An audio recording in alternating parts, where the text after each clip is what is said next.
So again, tonight I'll be talking about the fullback belly play. My name, for you guys that don't know, my name's Kyle McElvany. As of March 1st, I'm now on the staff as an assistant coach at St. Mary Catholic Central in Monroe, Michigan. Before that, I spent 5 years as the head coach at Dundee High School. So what I'll be talking about offensively tonight will be a lot of what Dundee does. I'm not going to be talking about anything that St. Mary's will be doing, but even though there's similar offenses. And again, you can reach me. I'll pull up my contact information before we get going here. So yeah, like I said, here's my contact information if you do have questions after we're done with this.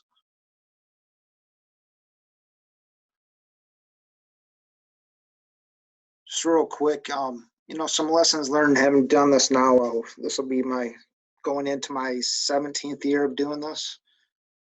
I believe in this as faith, family, and football. Number one is to be selfless, serve others. Regardless whether you're an assistant or the head coach, serve others and try to, build that culture within your players. The second thing is no egos. Fragile egos, big egos are never going to help your program.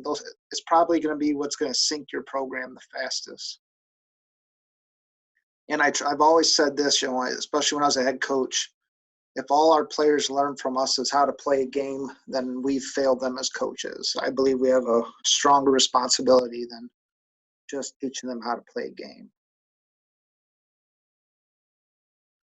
Just a real quick background on me. Like I said, I'm now on the staff at St. Mary's down in Monroe.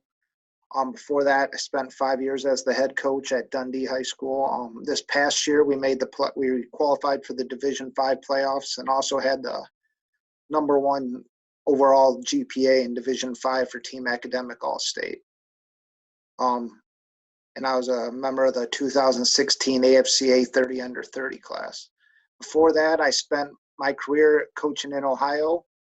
Spent 4 years at Anthony Wayne High School, 4 years at Swanton High School in Northwest Ohio, and also a year at Delta High School.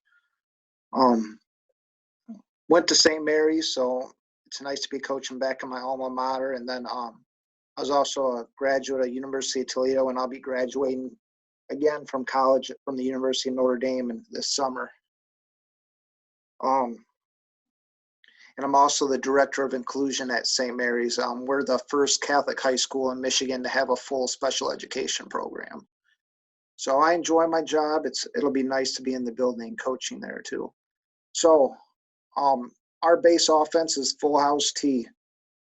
For us, and everybody does it a little differently, but we have our backs, toes at 4 yards. Our fullback will set the depth. We want our line off the ball as far as possible. We'll tell our line to have their helmets even with the center's hip, or have their down hand even with the center's toes. We'll have 6-inch splits for the most part. It says they're 1 foot, but usually they end up being 6 inches. And then our tackle to tight end split will be 2.5 feet, and that's really, like Coach said earlier, to open C gap. The must-knows of running this offense, and I'll briefly go through this, is you have to be 100% committed to it. If you water it down and do other things, you're probably not going to be able to execute it that well. Another big point I'll go down to is your offensive line must be able to apply their blocking rules against any front they encounter, because you're not going to see the standard 4-3 or a 5-2 box. You're probably going to see some sort of an 8-man, 9-man front or some kind of defense that you don't see on Saturdays and Sundays. Obviously, for you guys that run this, your backfield fakes, you got to carry them out to the extreme, 20 yards downfield. This is how we keep teams from gang tackling us, and it's really a discipline thing. We're going to out-repetition the defense. You have to have guys on your staff that are willing to coach details over and over again.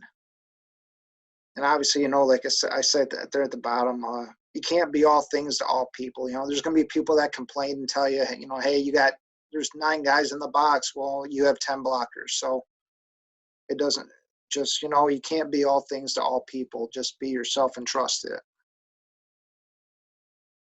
So learning the belly play.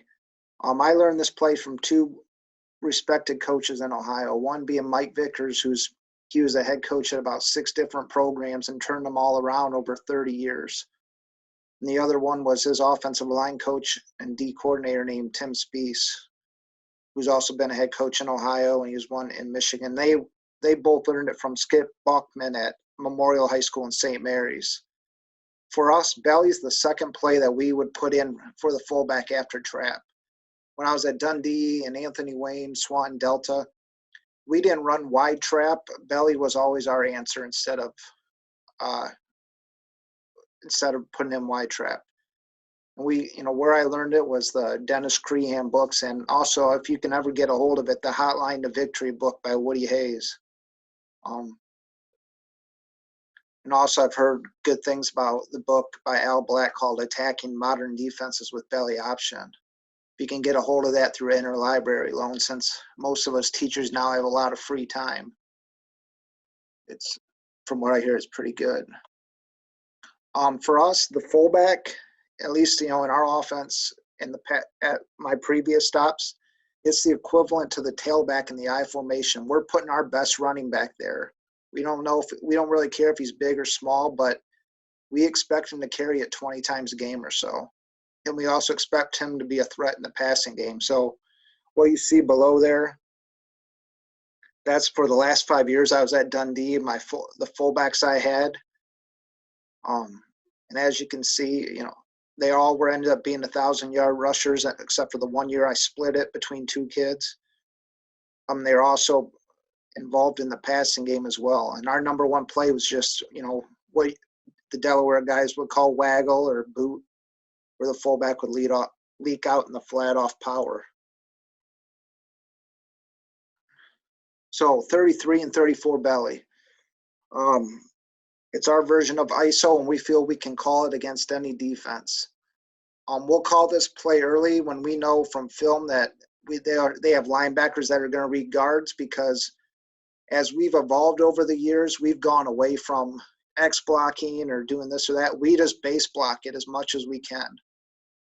The fullback footwork on it's really important. He's got to do it right, because it'll time up with the seams opening up front. So the fullback's footwork with the play side foot, starting with the play side foot, he's going to lateral. It's about a 6-inch lateral step, crossover, plant. The quarterback's going to reverse out and get the ball to him as deep as possible. I'm not like, the Delaware guys that run the belly keep and sweep and tackle trap counter. We didn't run any of that. We would pair it with rocket on a double wing, or we just ran it out of the tee. And our complement to it was belly keep pass. Like I said, we base block it 95% of the time, even though we have a couple blocking scheme adjustments if we absolutely have to. Also make sure if your lead blockers from a halfback position, that he jab steps before leading through, because he can't just rush in there. He's got to give it time for those seams to open. And for us, this is an attitude play. Get their weight forward. I tell them, our offensive line, if they want to get into a 4-point stance if necessary, because we're going to attack them on their side of the line of scrimmage. So these are the blocking rules. We'll go right to the tight end here. The play side tight end. His rules are gap, on, backer. The other way you can say it, and I learned this from Hudsonville Unity Christian, they say, or IOU, inside, over, and up. Step with the inside foot first and get your head on the inside. Put your head in between the defender and the ball carrier. For the play side tackle, same rule. If there's a B gap defender, they can white it, which is just our name for a double team. He can white double team with the play side guard, or they can exit and step with the inside foot first. The majority of the time, they're just going to double team it, and that when there's a B gap defender. The guard, same thing, gap on backer, or gap on double backer.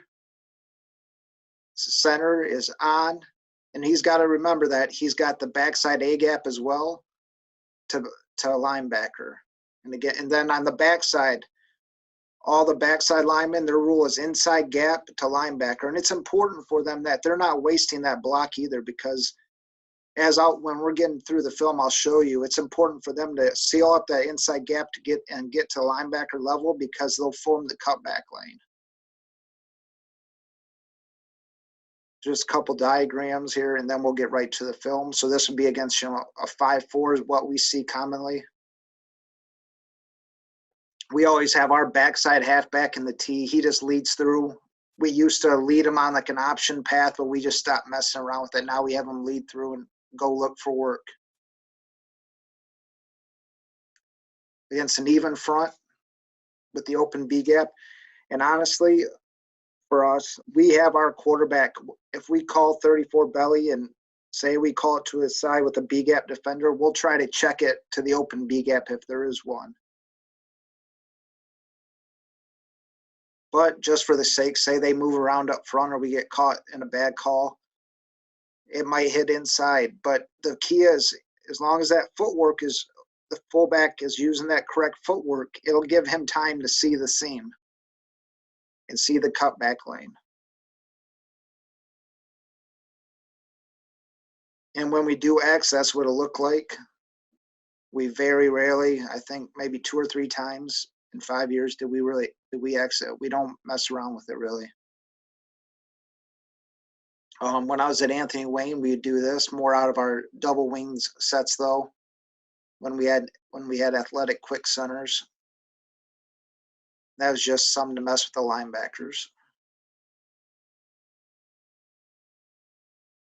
We also, if we would get a true 5-2 box, and we would do this at Delta, and it kind of was our version of, it would turn almost into an inside zone play, but they're all just, applying their rules. And we could only really run this if we got a true 5-2 box with 2 eye safeties.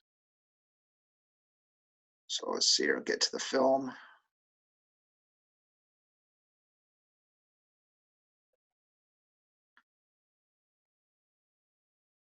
Nobody tell Dundee I still use their huddle.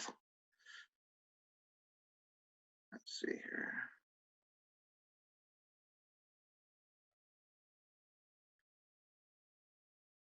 So right here we have what we call Brown 33 belly, running into the open B gap.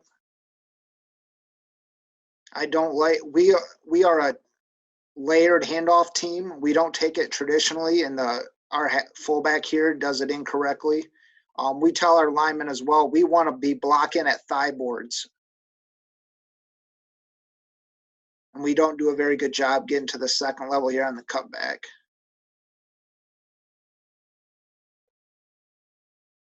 So this would be Brown strong slide 34 belly. This is from this year.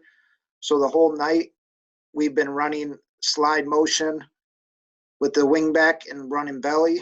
Now we're just kind of key breaking. That's a nice job by the right guard blocking that thigh board level here.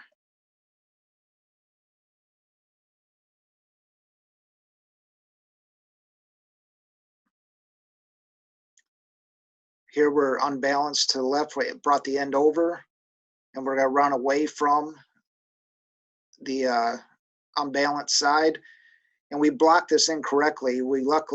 Our fullback was pretty good this year. He ended up signing with the University of Findlay to play slot receiver, but in a perfect world, the right guard here would block down on this big fella who's in A gap. The right tackle will block out, and we just lead on through.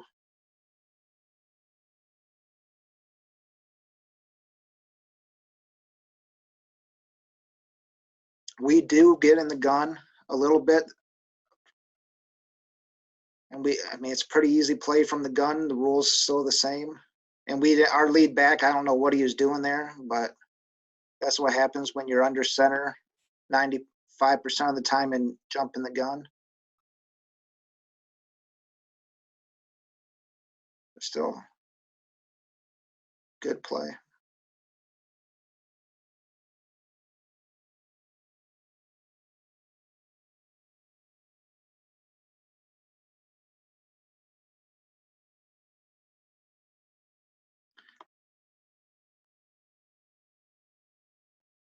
I don't like this. This guy right here should be ripping up and through to the second level. This guy should be looking inside, making the cutback lane.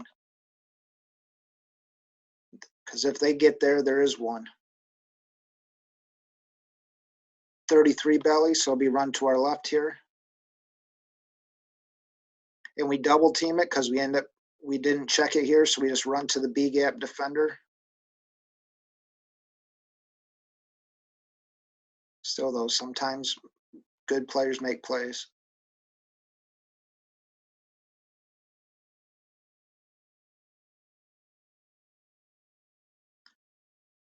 I want to go ahead to, this is from Delta. This is 2006.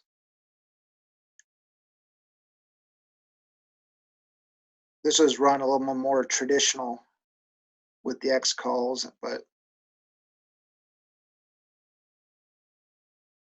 number 34, that's Derek Vickers. That was Mike Vickers' son.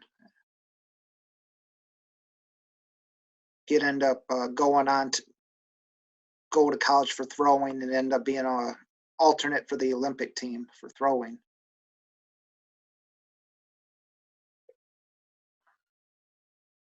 Again, just keeping it simple. We're base blocking. We're blocking at thigh boards and lean through. Here's that ace formation. Deuce formation. So against Patrick Henry, who was a very good program in Northwest Ohio, giving us the 5-2 box.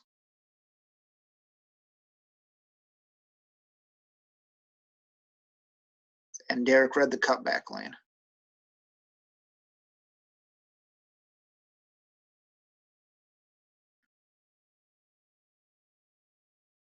Go back here. Real quick, I'm going to go through these diagrams and get to the film so we stay on some kind of schedule. So also we would pair this up when I was at Anthony Wayne. We paired it with jet motion a lot. At Dundee, for whatever reason, we just really could never get jet going, but we were pretty good with rocket. We also did this in Anthony Wayne quite a bit. We called it twirl motion, where the back would motion in the backfield just like he's running rocket plant with his inside foot and then lead through. This is another one, okay?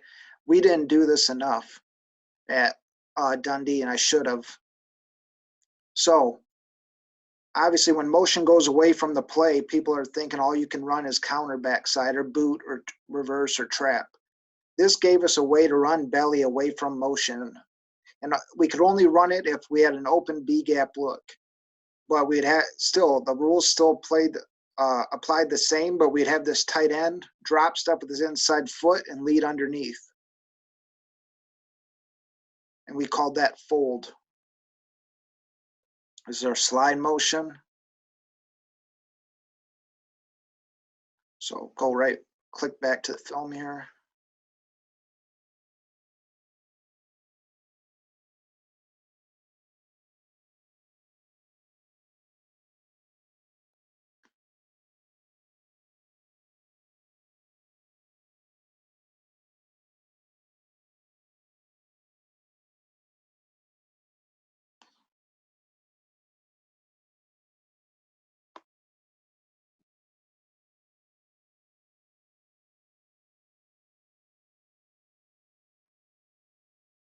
Belly is a really nice pairing with rocket. It's hard to tell that mesh in the backfield.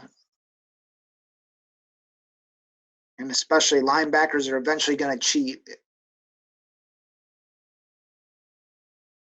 Like you see here, the play side linebacker and this outside linebacker, they start to cheat to the rocket motion.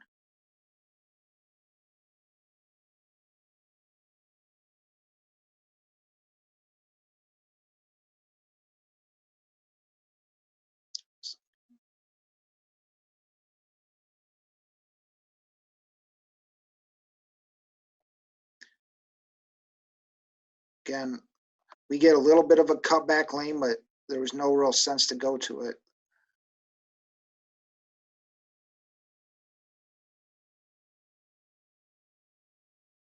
Here we went tackle over.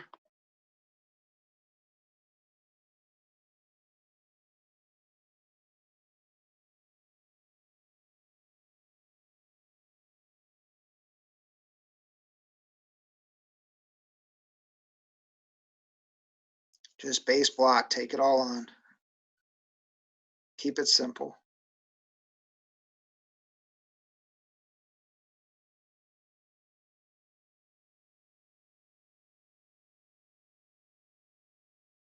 All right, this is what I want to show you because this kid did a great job. Coach Vickers was very good at coaching the series, the belly series. So watching the quarterback here, this is Delta against Archbold. I believe we came back and we were down 27-0 at halftime, ended up coming back and winning this 28-27. And I want the quarterback here does an excellent job.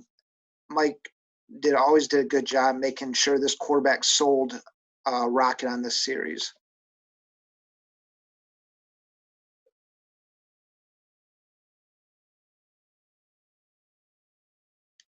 Yeah. So the Rocket motion, the quarterback actually lifts the ball all the way up in the air for the defense to see, brings it back down, hand off, and there's the cutback lane like we talked about.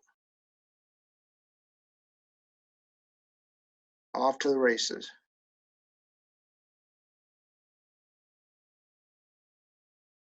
Again, watch the quarterback's motion here. Show it, bring it back down.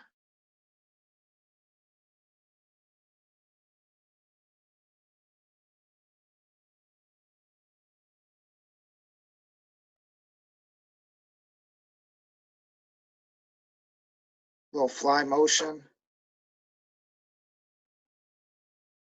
Again, as you guys know, you're a lot better coach when you have good players. All right, so this is just belly back to the belly stuff. All right.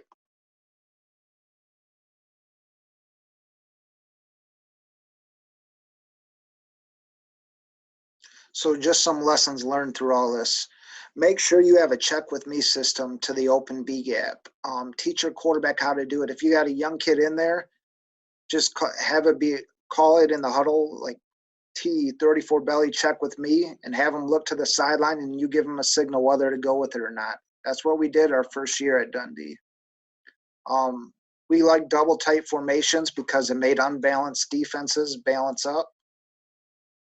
For us, in my opinion anyway, pairing with the Rocket motion was the easiest way to install the belly series. And for us, and I didn't do it at Dundee, but I should have. We did it at Anthony and Wayne did a good job of it. Have the ability to run belly away from the motion as a key breaker.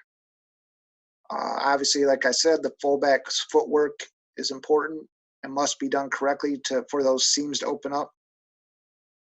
Also, remember the backside of the offensive line's job is as important as the play side. Once they step with the inside foot and secure their inside gap, they're ripping to second level to create the cutback lane. Also for wider splits help as well. At Delta, we were 2-foot splits because we were more Delaware wing T, and Anthony Wing was the same. We were 2-foot splits, and we had really smart kids.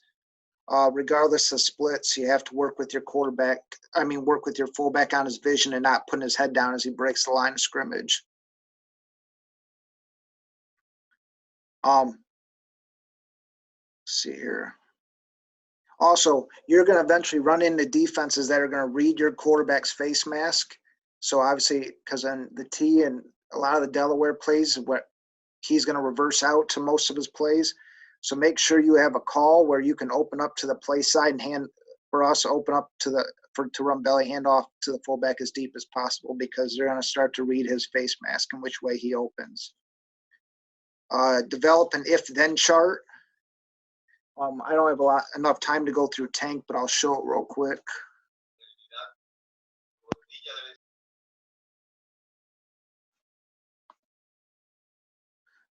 Let's see here. Do you ever have trouble with a lead back not being a strong blocker? Yes, but we tell him to aim for the waist.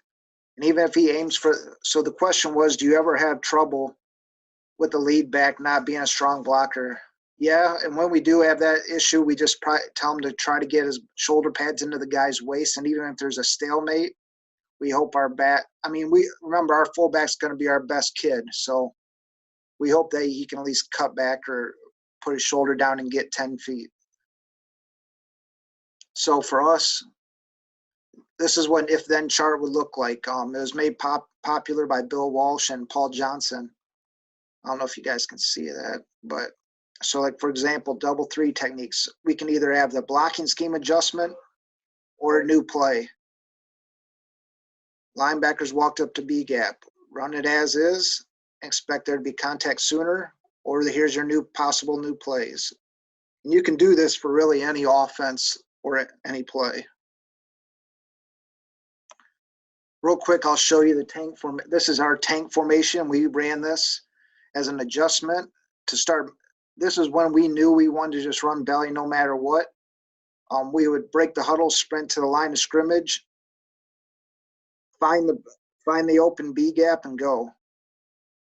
It was always a check with me call, and you could also run other plays out of it. We also would mess around depending on the week, and we could say tank A, B, and put the one wing here, another wing here, and vice versa, whatever we wanted to tag it. Real quick,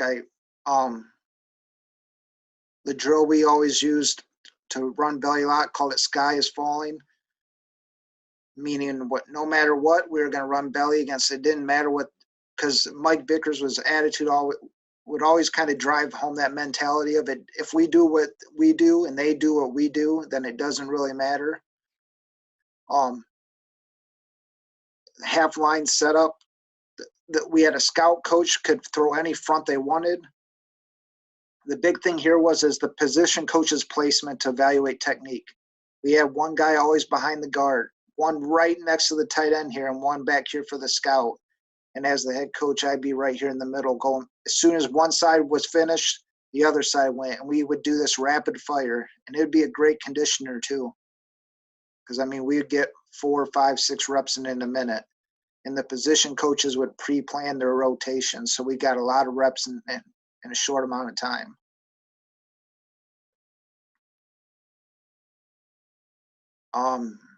Just wrapping up, like I said, belly was our safe play call. We did a lot of situational film study, like third and -3 or short, inside the 10, fourth and short. And also for us, we always tried to find which opposing linebacker wasn't as good at run fits, because there was no read for them. There wasn't pulling guards or anything. So we really had to truly read to step up. Like any play, the more attention you give it, the more of a home run threat it'll be. Especially like the backside offensive line technique, the footwork, etc. Again, having a check with me system to get belly into the open B gap. But remember, you still got to practice a couple ways in case you get caught. Make sure you have a good coach in the box that can tell you what the linebackers and defensive ends are doing. Even you got to be able to, I think it's important to assign your assistants to have a certain guy, defender, to watch every play, and so they don't get caught up watching the game like a fan. Just a real quick plug, this clinic, and there's Coach Nick Bandstra. He has a football YouTube channel. If you just go on YouTube and put in his name, he has a bunch of good clinics on there. This clinic will be on there once it's done. And I have a few more up there. Let's see, I have another question. Do you think it's too expensive to pair the power tee and the wing tee? I think it depends on what you really want to run out of the wing tee. As far as what plays you want to run. I think it would be difficult to try to run the buck sweep and the power tee. But yeah, I mean, it really just depends on what plays you're looking at. I do know a lot of power tee teams in Michigan, they can line up in double tight, double wing, and they'll just run a very vanilla jet series of jet, trap, and boot. But hopefully that helps. I was thinking about the idea of pairing belly with like what Winky calls the belly G, riding the Oh, belly and sure. then Oh, like the double dive series or whatever they call it. I guess we this past couple of years we were I became a fan of the power team by watching a team called Elk River out of Michigan, and Oh, yeah.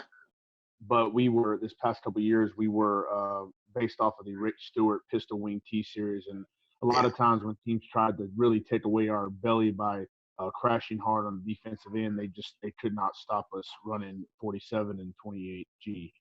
Right. Yeah. I think you can. It's just, for us, the problem was we would get into a wing formation. Yeah, Elk River, Steve Hamilton used to be a Michigan coach, but the problem for us was when we break the team, get into just a traditional tight end wing formation, was there's a lot of it was a really big formation tendency because there's only certain plays you could run to the tight end wing and certain plays to the halfback side. But we do it. I mean, we would line up in a strong formation, just kind of like you're talking about, put the halfback on the same side as well and run just toss belly and trap back. I think it's just a matter of what you think you can execute. Again, that's my contact information. I don't know if I have all the answers. I don't have all the answers, guys. Everything here is I learned. I was really lucky to learn from some good coaches. And I played for a very good one as well. So, if there's not any other questions, I'm going to get